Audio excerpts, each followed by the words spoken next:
Vamos a continuar, mis queridos hermanos, todos, con la serie que iniciamos el domingo pasado, que lleva por título Jonás y el evangelismo personal.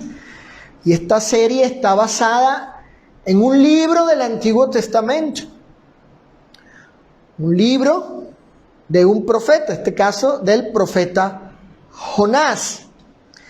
Estudiamos el Antiguo Testamento porque la Escritura en el Nuevo Testamento nos enseña que podemos hacer un uso legítimo, correcto hoy con respecto al Antiguo Testamento. Y en este caso estamos conociendo no solo la historia de Jonás, sino que estamos haciendo una aplicación de esa historia para nosotros, siervos del Señor, como lo fue Jonás, una aplicación basada en la doctrina de Cristo, lo que es ley hoy para nosotros, lo que es la norma del Señor para nosotros. Así que el tema general es Jonás y el evangelismo personal. Fíjense que tiene que ver con algo que los cristianos hoy deben estar haciendo, que es el evangelismo, predicar el evangelio. Y la segunda lección de hoy lleva por título, Sofi, ya que estás apuntando allí, lleva por título, hija, tu liberación. Ese es el título de esta segunda lección, tu liberación. Así que les pido sigan con esa buena atención hacia su servidor. Fíjense. Adelante. Pasen.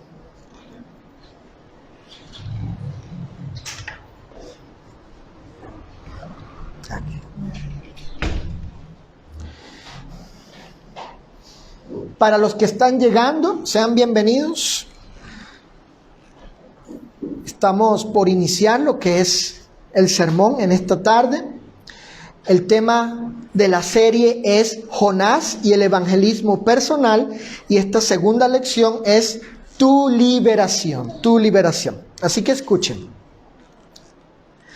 En la primera lección, o sea, la que dimos el domingo pasado, estudiamos del mandato que el Señor le dio a Jonás. Ese mandato de ir y proclamar su palabra a Nínive. El Señor le había dado esa orden a Jonás, siendo su profeta y siervo de él. Le dijo, ve a Nínive, ve y proclama esta palabra, esta que te voy a decir. Es importante que no olvidemos que el Señor en ese mandato también fue específico en decirle a Jonás, que debía proclamar el mensaje que él exactamente le diría. Si el Señor dijo, una tilde y una jota le vas a hablar a los ninivitas, bueno, eso era lo que Jonás debía decirle a ellos y punto.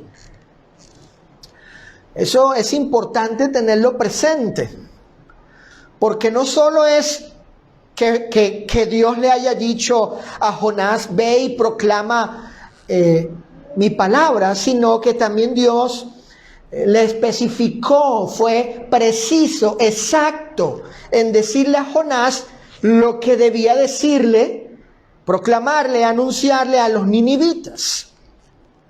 Eso es muy importante tenerlo presente. Sin embargo, Jonás no fue obediente al mandato del Señor.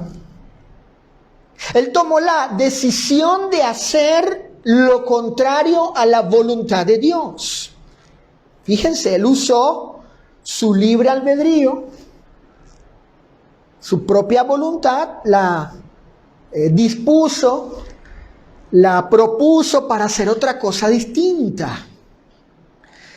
Y las razones que lo motivaron a tomar tal decisión, fíjense, eran razones que iban en contra del carácter de Dios. Aunque Jonás conocía muy bien cómo era el corazón de Dios para con aquellos que se arrepentían de sus pecados, a Jonás no le importó. A él no le importó cómo era Dios, cómo era su corazón, sus intenciones, sus determinaciones, su parecer para con aquellos que se arrepentían de sus pecados. A él no le importó tal cosa. Jonás no quería realmente, así lo entendemos, basado en su confesión, en lo que él dice, él no quería realmente que la gente de Nínive fuera perdonada.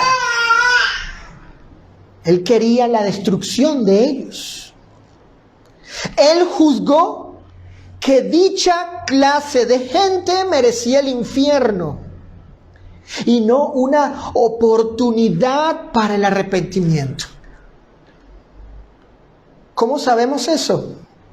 Porque en el mismo libro de Jonás, en el capítulo 4, él le dice a Dios, yo sabía, parafraseadamente, él le dice a Dios, le hace un reclamo a Dios, se queja ante Dios, enojado, le dice, yo sabía que tú eras demasiado bueno para perdonar a la gente cuando se arrepentía de sus pecados. Él estaba molesto por eso que hizo Dios, por cómo era Dios, y por eso deducimos que pues él no tenía ningún interés de darle a esta gente una oportunidad para que se arrepintieran de su maldad. Entonces la razón de Jonás de no ir a Nínive hacía, ¿qué cosa? ¿Qué hacía? Hacía que él cometiera un acto inmisericordia y contrario a la personalidad de Dios. Y tal vez, fíjense, y eso lo dije el domingo pasado y lo voy a repetir, y tal vez algunos de nosotros, particularmente de parte de los cristianos, tal vez, no estoy afirmando, estoy diciendo que puede ser, cada uno sabe eso, y tal vez algunos de nosotros, particularmente los cristianos, en el fondo nos mueven los mismos motivos cuando decidimos no predicarle el evangelio a ciertas personas. ¿Qué motivos? Los de Jonás, que aunque cierta persona, hombre o mujer, cierto individuo tiene la oportunidad de arrepentirse, no, consideramos que más bien él debería ir al infierno. Yo no pienso decirle que él puede arrepentirse porque Dios es bueno. No, más bien merece el castigo eterno. El que merece, el que es digno de ir al cielo soy yo, no tú. Tal vez existan esas razones y motivos para hacer acepción de personas al momento de hablarle a Cristo a algunos. No obstante, y como veremos en esta segunda lección, hermanos, el Señor no fue indiferente a las acciones de Jonás, no. Jonás sufrió las consecuencias de su desobediencia, de su rebelión contra Dios. Pero a la vez también Jonás recibió la compasión del Señor. ¿Para qué cosa? Para lo que él no quería con los ninivitas. Él también recibió compasión del Señor, paciencia del Señor, longanimidad del Señor para su arrepentimiento. ¿Saben? Jonás fue quebrantado por la gracia y el poder del Señor, haciendo que cambiara su corazón. Roberto, ¿Por causa de qué cosa? De la liberación inmerecida que el profeta había recibido del Señor. Él fue quebrantado en su corazón por esa liberación inmerecida que el profeta había recibido del Dios de los cielos. Punto número 1, o en primer lugar, después de esta introducción, Jonás busca a Dios. El profeta busca a Dios. Ya hemos leído que Jonás se propuso huir de la presencia de Dios. Quiero que me acompañen al libro de Jonás, capítulo 1, versículo 3. Vamos todos al libro de Jonás, capítulo 1, versículo 3. Recordarán que, es decir, en la lección pasada, Jonás se había propuesto huir, según él, creyendo él, se autoengañó Jonás, huir de la presencia de Dios. En Jonás capítulo 1, versículo 3, dice así la escritura: y Jonás se levantó para huir de la presencia de Jehová. Pero en verdad pudo hacerlo, en verdad él pudo huir a Tarsis. Y descendió a Jope y halló una nave que partía para Tarsis. Y pagando su pasaje, entró en la nave para irse con ellos a Tarsis, lejos de la presencia de Jehová.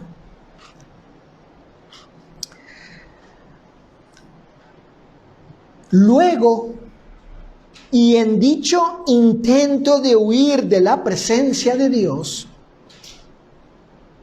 ¿saben qué hace Jonás? Jonás, Nando, atenta contra su vida, lanzándose al mar. Sin embargo, Dios nunca le dijo al profeta que hiciera tal cosa. Pero el Señor ya sabía qué hacer para que Jonás, ¿qué cosa? Para que Jonás, Sarai, viera su pecado y conociera que Dios no era indiferente a ello. No. El Señor jamás le dijo a Jonás: pues quítate la vida si no quieres hacer mi voluntad. No, fue un acto de él, deliberado de él. Creyó que eso era solución al problema que él tenía para con Dios. Pero el Señor ya sabía qué hacer, qué cosa hacer para que Susana, el profeta, viera su pecado y supiese que Dios no estaba siendo indiferente a ello. ¿Qué hizo Dios? ¿Saben qué hizo Dios?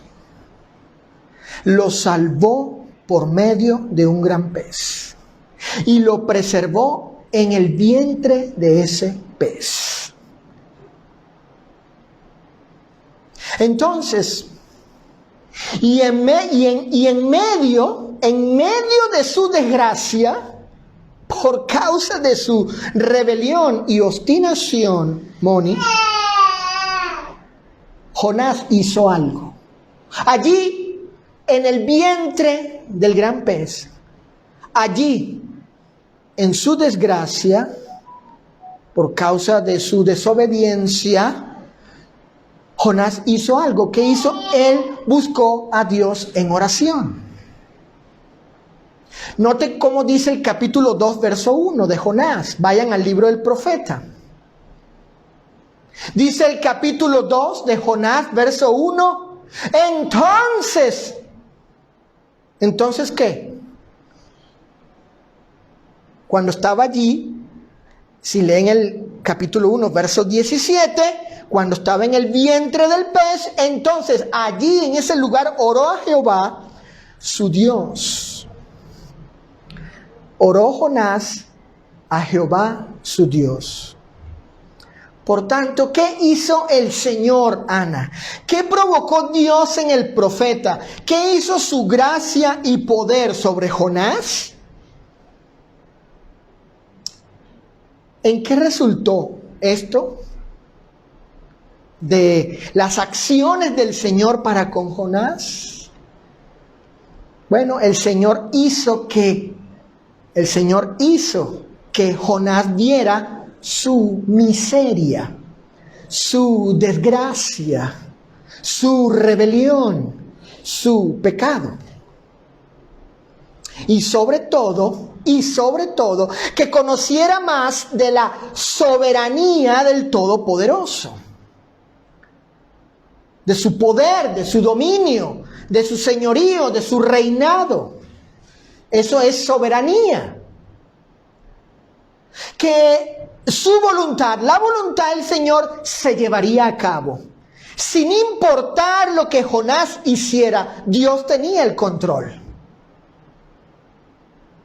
Fíjense qué interesante. Él dijo, me voy a ir, voy a huir de la presencia de Jehová, lejos.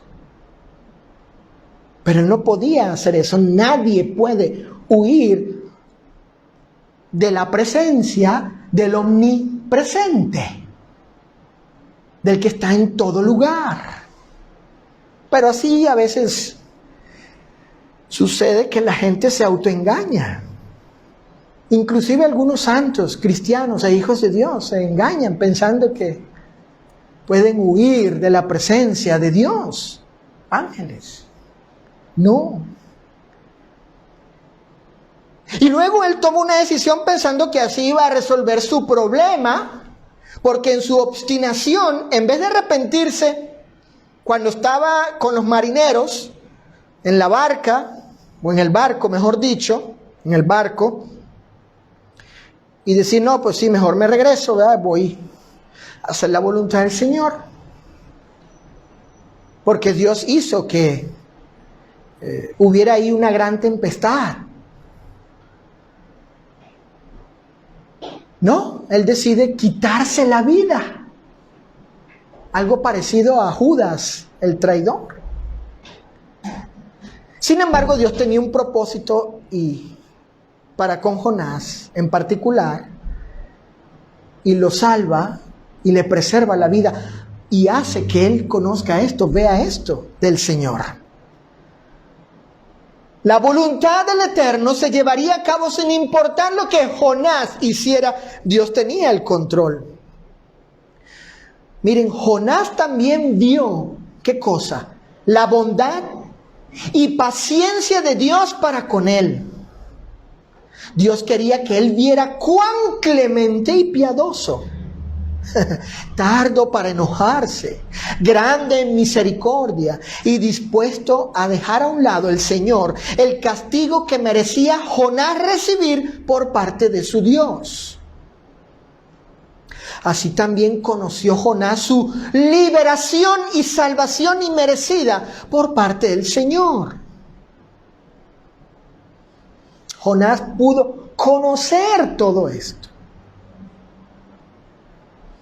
Conocer que el Señor era clemente y piadoso, bondadoso, lleno de misericordia, paciente, y que estaba dispuesto a refrenar su ira si Jonás cambiaba su corazón, su actitud, para con el encargo que le había dado, de ir a Nínive a proclamar su palabra. Porque no olviden que él estaba en una actitud de rebelión y desobediencia al Señor. Entonces, mis hermanos, miembros de la iglesia, aquí en San Nicolás y visitantes, teniendo esto en mente acerca de Jonás, Juani, pasemos a conocer la oración de Jonás Nando en el vientre, Roberto y Sofi, del gran pez, del cetáceo, porque es la palabra palabra que se usa acerca del gran pez, un cetáceo. Un cetáceo es un animal acuífero de gran tamaño, probablemente una gran ballena, muy grande.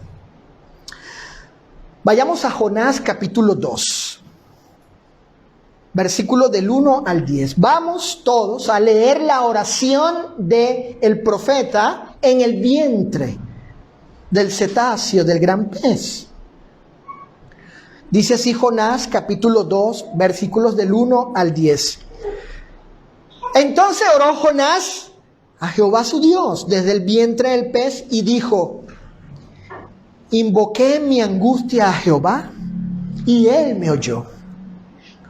Desde el seno del Seol clamé y mi voz oíste.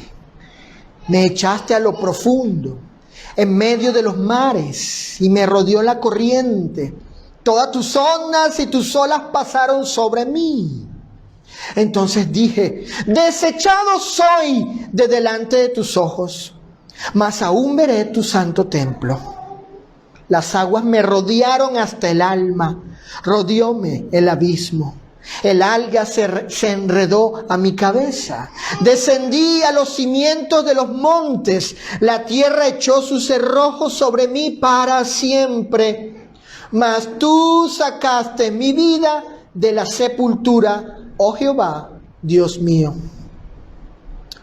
Cuando mi alma desfallecía en mí, me acordé de Jehová, y mi oración llegó hasta ti en tu santo templo.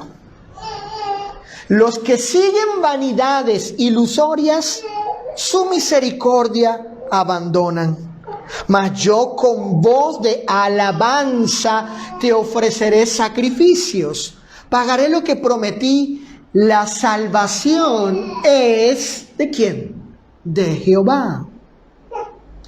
¿Y qué sucedió? Y mandó Jehová al pez y vomitó a Jonás en tierra. Fíjense lo siguiente,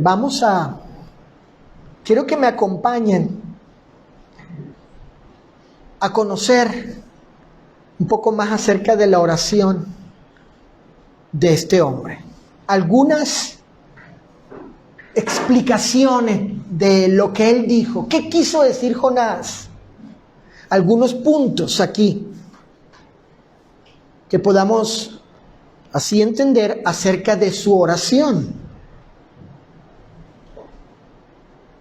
En primer lugar, Jonás ve su angustia e invoca al Señor. Eso es lo primero. ¿Qué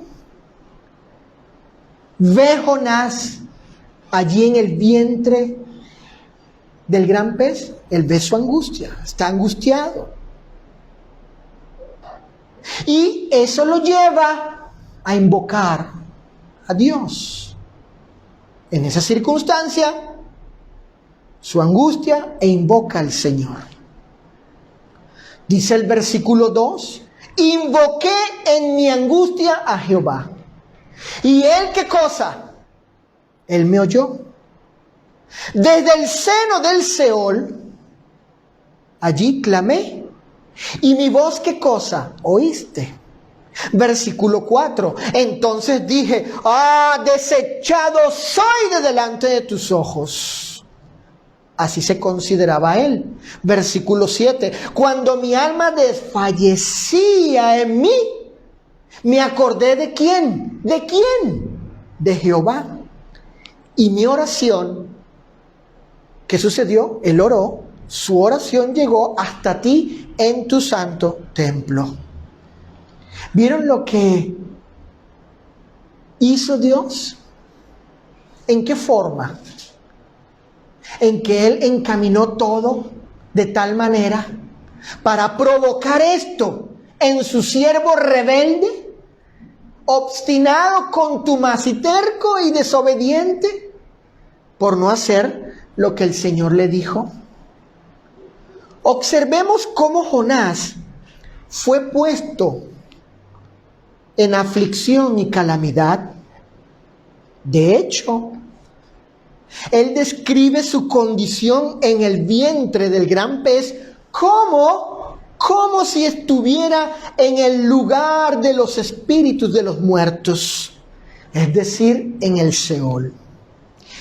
En otras palabras, yo, Jonás, me encuentro encerrado en la morada de los muertos. No había muerto, entiendo que no había muerto físicamente, pero él ya se sentía como muerto allí. Luego, en su angustia, él clama e invoca al Señor. Así es escuchado y confiesa que es merecedor de ser repudiado por el Señor. Y cuando perdía el aliento y las fuerzas dentro de sí, se acordó del Señor, le oró y su oración llegó al lugar santo. Su oración llegó al mismo lugar donde habita el Señor.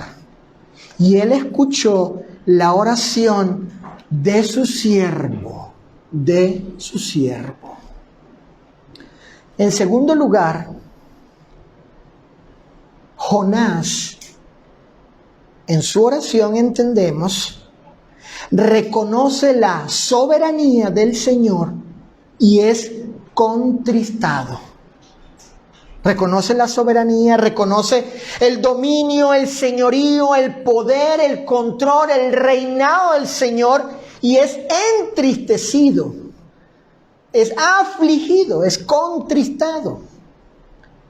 Dice el versículo 3, me echaste a lo profundo en medio de los mares.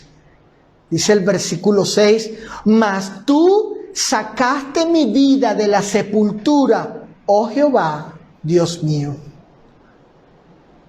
Notemos que Jonás reconoce como un acto de Dios que él haya sido echado al mar. Es decir, y aun cuando fue una decisión de Jonás y un acto de los marineros que hayan aventado al profeta a las aguas, en realidad Dios había sido quien, según su soberanía, su poder, su reinado y dominio, Dios había encaminado todo para que se cumpliese su voluntad sobre Jonás. Observen lo que dice el profeta en el capítulo 1 y versículo 4. Fíjense lo que dice el libro en el capítulo 1, versículo 4. Jehová hizo levantar un gran viento en el mar. ¿Quién hizo eso? ¿Quién tenía el poder para hacer eso? El Señor.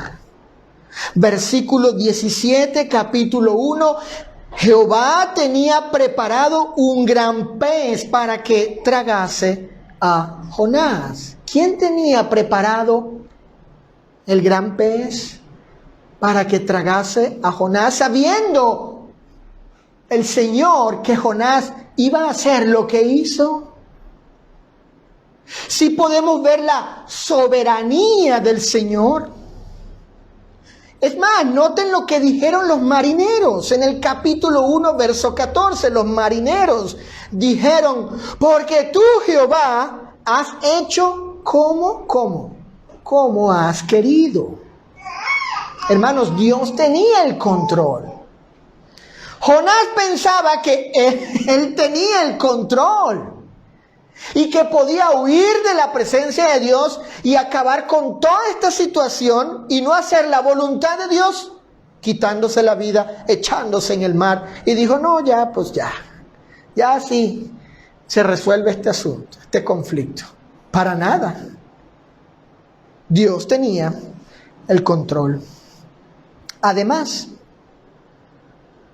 Jonás reconoce que su liberación ha sido una obra divina, un acto de Dios. El profeta dice que el Señor lo ha sacado de la sepultura, es decir, no permitió que el profeta muriese ahogado en las aguas, sino que lo rescató por medio del gran pez. Observen que el profeta le atribuye a Dios todas estas acciones. Es como si el profeta dijese: el Señor se plació, fue su deseo, Él así lo quiso, que yo, Jonás, no pereciese en las aguas. Fue su voluntad preservarme vivo, Él lo quiso así. Fue su voluntad.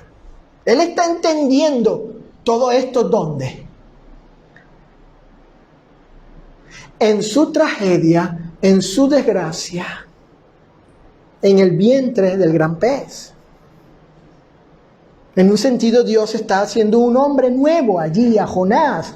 ¿Para qué cosa? Bueno, para que viera su pecado, se arrepintiera y renovado fuera a hacer la voluntad de Dios.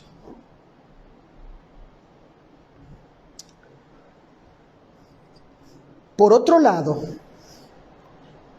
y aun cuando Jonás no lo declara explícitamente en el libro, por inferencia o deducción, entendemos que él está arrepentido. En otras palabras, hubo el efecto en Jonás que el Señor buscaba para traerlo nuevamente a él e hiciese su voluntad. En su desgracia, Jonás vuelve al Señor y conoce una vez más de su misericordia. Observen, en el versículo 8, el profeta habla de la misericordia o compasión del Señor. Y en el versículo 9, de los sacrificios. Sacrificios que los hebreos judíos ofrecían para recibir el perdón de sus culpas, para alcanzar de Dios el perdón de Él, apelando a la vez o invocando la misericordia del Señor. En tercer lugar, Jonás hace algo más. Allí, él se propone hacer algo, mejor dicho, se propone hacer algo. Jonás se propone alabar al Señor y promete pagar sus votos. Promete pagar sus votos.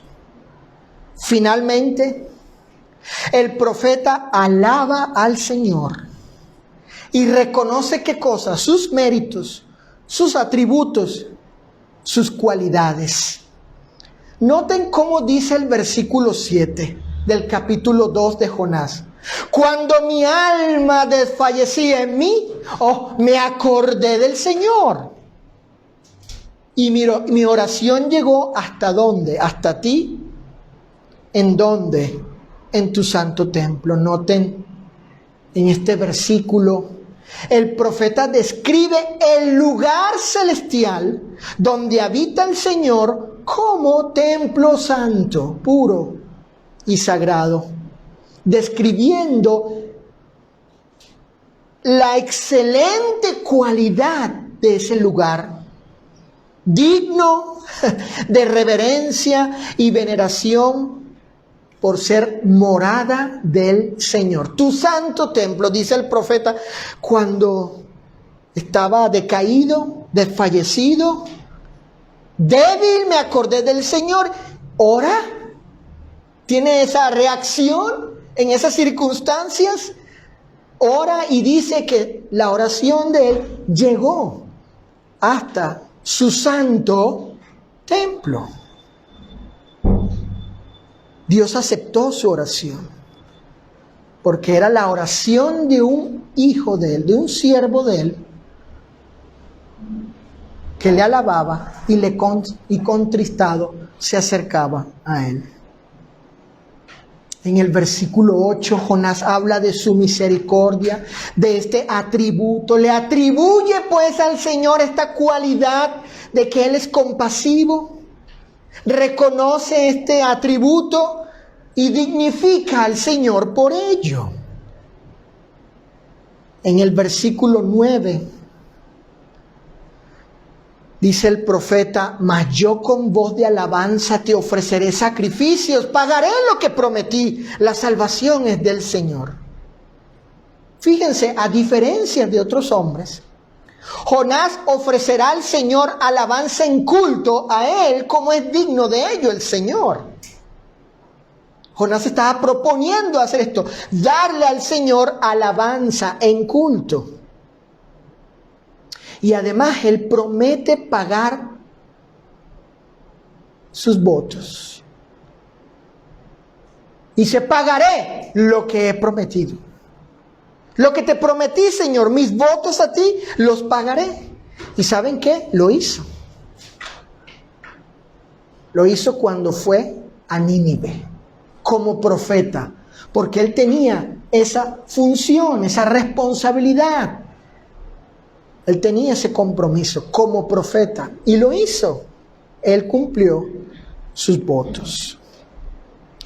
Por último, Jonás reconoce en el vientre del gran pez y en su oración una obra divina. Es decir, que la salvación es de Jehová. Solo Él puede salvar. Y si quiere, puede salvarme a mí, a Jonás, y librarme de toda esta desgracia y sufrimiento por causa de mi desobediencia. Y así lo hizo el Señor. Jonás fue liberado y salvado. Como último punto de esta lección,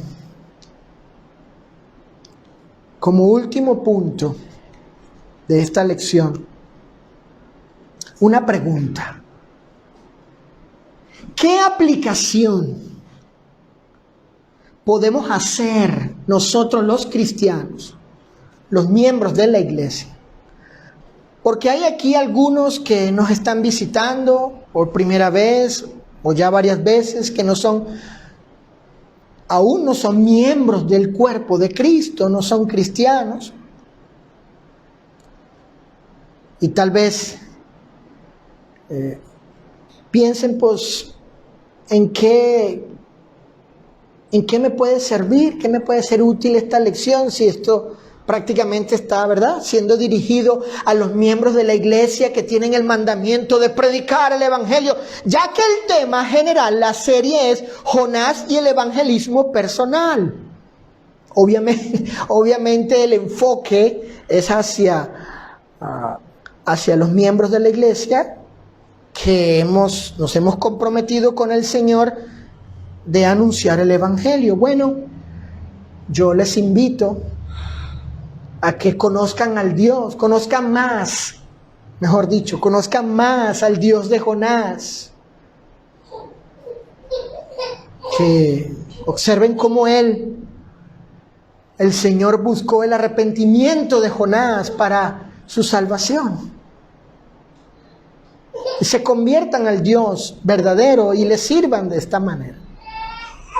Pero hermanos, miembros de la iglesia de Cristo y de esta iglesia local aquí en San Nicolás, ¿qué aplicación podemos hacer de esta experiencia, ángeles, de Jonás con respecto a nuestra obra de evangelismo? ¿Sí? O sea, pues ya estudiamos la primera lección, ya entendimos el encargo que el Señor le dio a Jonás, ya sabemos la actitud de Jonás y lo que ha resultado de él. Y lo que hizo Dios en él, encaminándolo al arrepentimiento, Saulo, hijo. Bueno, pero ¿qué aplicaciones, qué enseñanzas? ¿Cómo esta historia de él dentro del gran pez, de sus actitudes, de la obra de Dios, de su oración, de lo que escuchamos, ¿Cómo esto nos puede ser útil? Bueno, aquí tengo algunas aplicaciones en relación al tema general con respecto al evangelismo y al tema de hoy, de nuestra liberación. Escuchen, algunas aplicaciones. Ana, al igual que Jonás, Roberto, tenemos mandamiento del Señor de predicar el evangelio a todo pecador, sin hacer acepción de personas. Jonás, él creyó que eran válidas sus razones para criticar a Dios, quejarse de Él y hacer acepción de personas. Nosotros también tenemos mandamiento del Señor y también se nos ha mandado a no hacer acepción de personas. Pero si huimos a este encargo, fíjense, el Señor no será indiferente a nuestra desobediencia, ¿no? El apóstol Pablo, en una ocasión, ahí en su primera carta a los Corintios, capítulo 9, verso 16, él dice lo siguiente, donde expresa un profundo temor por no predicar el evangelio. Primero a los Corintios, capítulo 9, verso 16, dijo el apóstol: ¡ay de mí! ¡Ay de mí! Vean la lamentación. Vean la lamentación. ¡Ay de mí el temor! ¡Ay de mí si no anunciare el evangelio!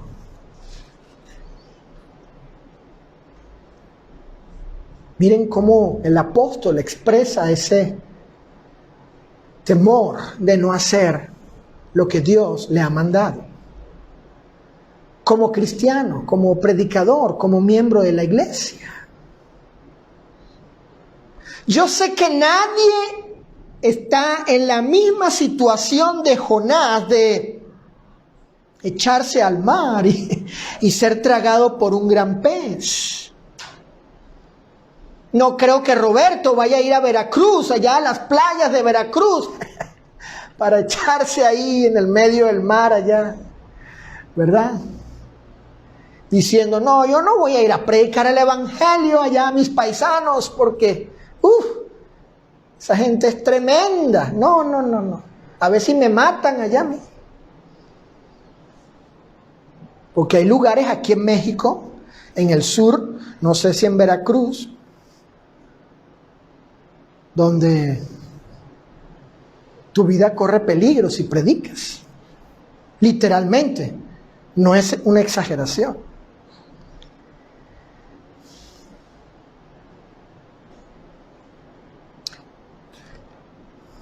Yo sé que nadie está en esa misma situación de Jonás. Esa fue la forma en la que Dios quiso tratar con el profeta.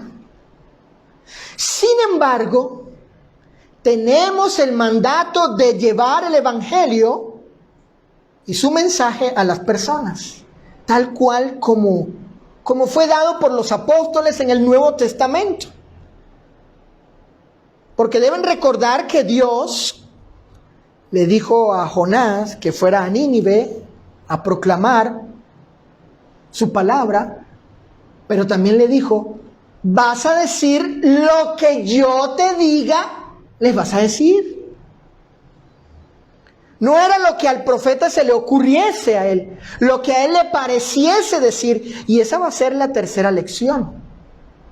El mensaje de Jonás a los ninivitas, que fue el mensaje que Dios le dijo que predicase. Por eso, parte de estas aplicaciones, Susana, Ana, Saraí, Nando, todos, parte de estas aplicaciones para nosotros hoy de esta lección con respecto a Jonás en aplicación, repito, al evangelismo personal de los cristianos, es que debemos llevar el mensaje que los apóstoles dieron. El evangelio puro, verdadero y bíblico, no estos falsos evangelios que hay hoy en las muchísimas, me atrevo a decir casi que en la gran mayoría de los grupos religiosos, según evangélicos y cristianos, se predica pues el evangelio de la prosperidad, de que si vas a ese lugar y haces pactos con Dios de dinero, si das ciertas cantidades, cierta cuota de dinero, si das creyendo que es ley de Dios y que por lo tanto si no lo haces estás en pecado, el diezmo, y te involucras en actividades económicas, mercantiles, de venta, negocio, ahí en el grupo religioso, que según es para según la obra, que son condiciones, términos para ser parte de esos grupos, y así tener según el favor de Dios. No, eso no se enseña en las Escrituras. Ese evangelio de la prosperidad, el evangelio social, el evangelio pare de sufrir, donde le dicen a las personas, pues si usted viene aquí y claro, paga sus cuotas al Señor en estas corporaciones religiosas, en estas organizaciones religiosas, donde el enfoque es pues el dinero de la gente y hacer creer que si das dinero, en ese sentido serás próspero. Aclaro, no estoy diciendo que está mal la prosperidad o que yo estoy opuesto a la prosperidad, no es la cuestión. Pero usar la religión, ¿sí?, el nombre del Señor, el evangelio,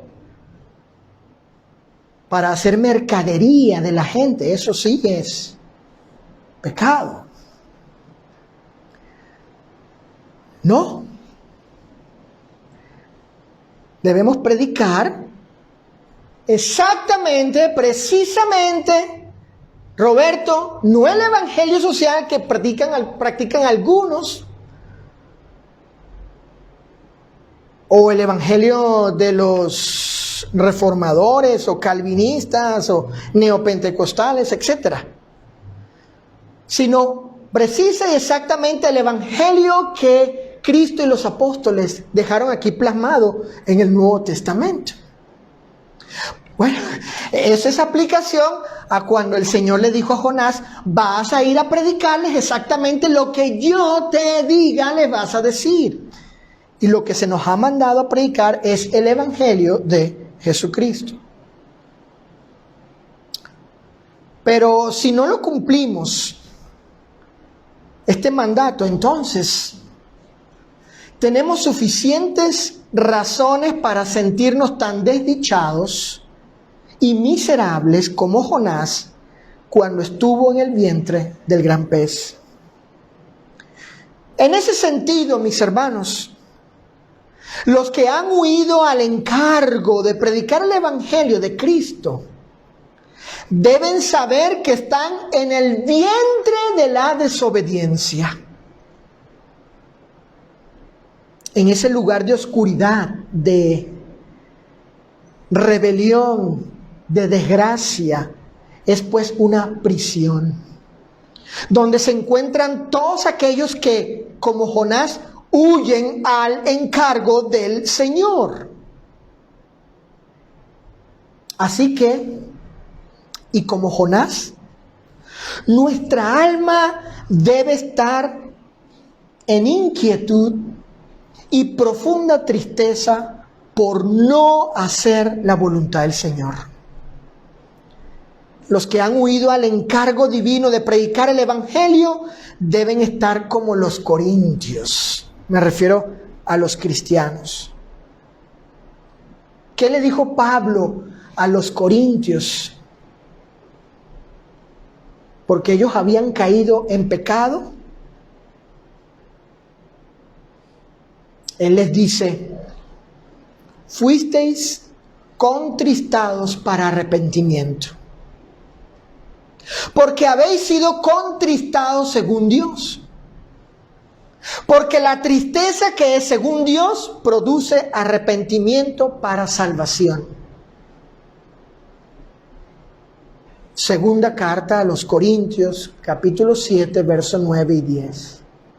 Pablo les escribió una carta a ellos y les señala su pecado, les hace ver en el mal que están. Y ellos se entristecieron, fueron contristados, les caló y procedieron al arrepentimiento.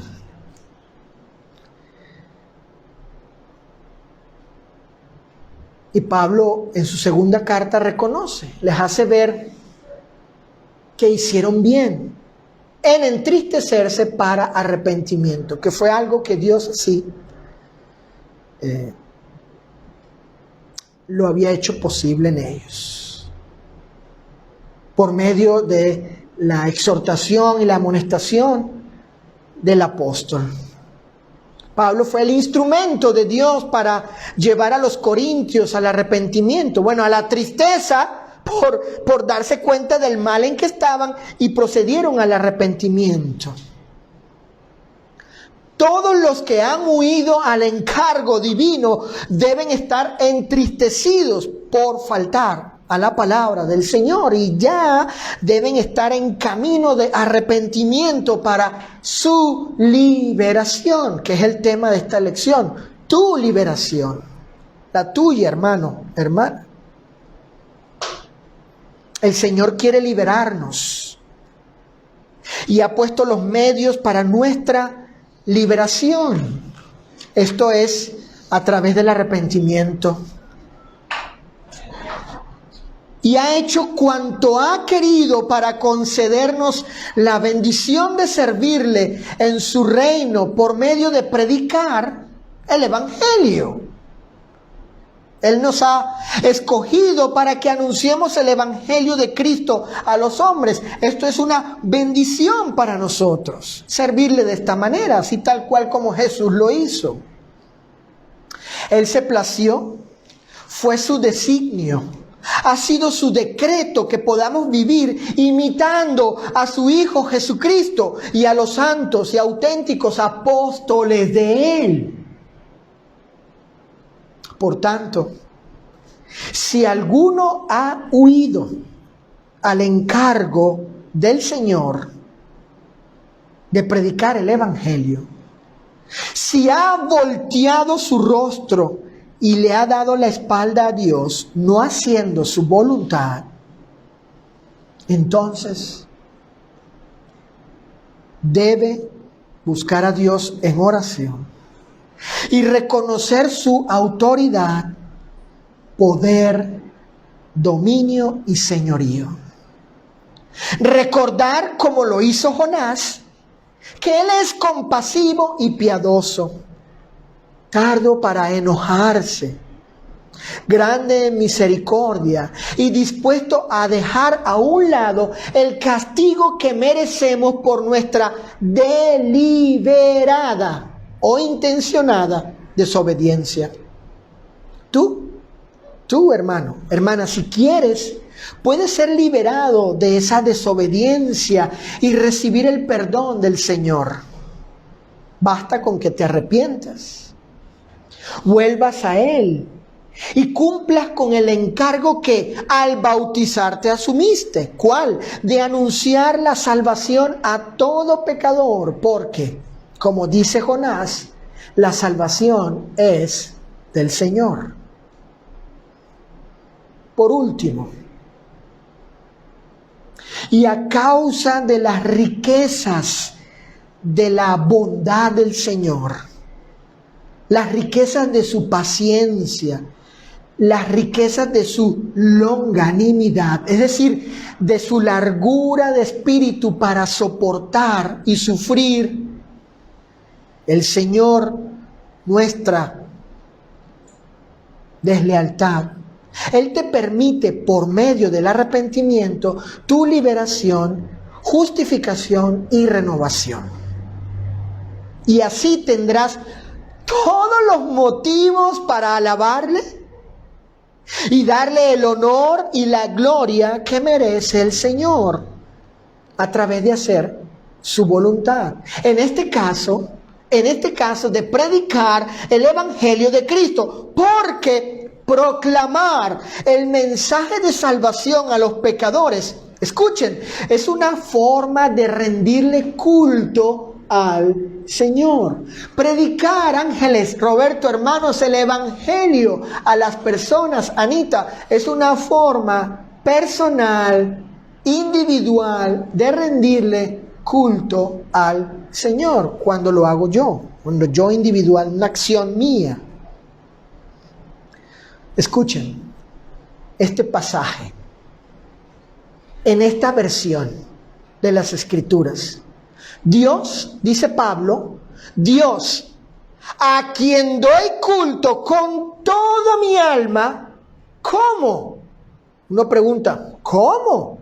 ¿Cómo da Pablo culto a Dios con toda su alma? Nando, ¿cómo? Dice el pasaje, proclamando la buena noticia de su Hijo. Romanos 1:9. Eso es lo que dice ese pasaje en esta versión del Nuevo Testamento. Repito, Romanos 1:9, Dios, Juani, a quien doy culto con toda mi alma. ¿Haciendo qué cosa? Bueno, proclamando la buena noticia de su Hijo. Hermanos, hacer la voluntad de Cristo es una forma de rendirle adoración. Por tanto, tengo esta esperanza. Tengo esta esperanza debido a esta segunda lección. Tengo la esperanza que hayas encontrado tu liberación. Sí. Que si te encontrabas huyendo de la voluntad del Señor de predicar el Evangelio, y si has llegado al vientre de la desobediencia como Jonás, allí, en ese lugar,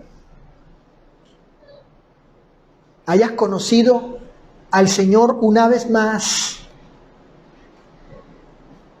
y hayas sido liberado de ello, de esa desobediencia, encontrando en Él razones para ser movido al arrepentimiento, reconocer que tal vez no he obrado como debía, que he estado huyendo a su mandato, pero ahora soy liberado. Que hayas encontrado, espero, tu liberación. ¿Y saben qué? Y con buen ánimo, con buena voluntad, ahora vayas a Nínive a proclamar la palabra del Señor. Ahora, ya siendo liberado, en tu liberación, resulte que vayas a Nínive a proclamar la palabra del Señor. Así que la próxima lección, en la tercera, ¿cómo ven si nos vemos en Nínive? ¿Cómo ven si nos vemos en Nínive? Porque de eso va a tratar la tercera lección. Ya todos en camino, yendo a Nínive.